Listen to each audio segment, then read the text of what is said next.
Dari video amatir milik warga, api dengan cepat menghanguskan sebuah rumah semi permanen yang dimiliki seorang warga di Desa Masamaturu, Kecamatan Polo Bangkeng Utara, Kabupaten Takalar.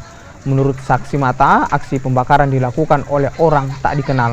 Kejadian ini diduga akibat perselisihan antar warga yang mengakibatkan seorang warga meninggal dunia terkena sabetan senjata tajam dan juga sejumlah orang terluka. Mengantisipasi aksi susulan, personel TNI, Polri disiagakan di lokasi kejadian. Melakukan pembakaran.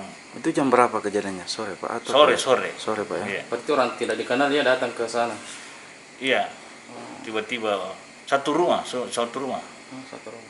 Soal pemicunya Pak, belum diketahui atau gimana? Sampai sekarang masih dalam penyidikan polisi itu. Tapi Tangan sama polsek Pak. Sudah. Tapi sebelum kejadian itu Pak, memang ada kan informasi ada kejadian sebelumnya itu Pak? Sampai kenapa ada pembakaran? Ya itu sementara selama kita ini Pak Desa selalu was-was yang kejadian yang sebelumnya itu. Oh, ada pasca kejadian memang Pak? Iya.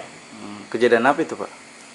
Ada penikaman dengan pembunuhan di situ, di rumah itu. Sebelum terjadinya kebakaran ini Pak? Pak, tidak ada korban jiwa dalam pembakaran ini Pak? Tidak ada. Tidak ada ya. Iya.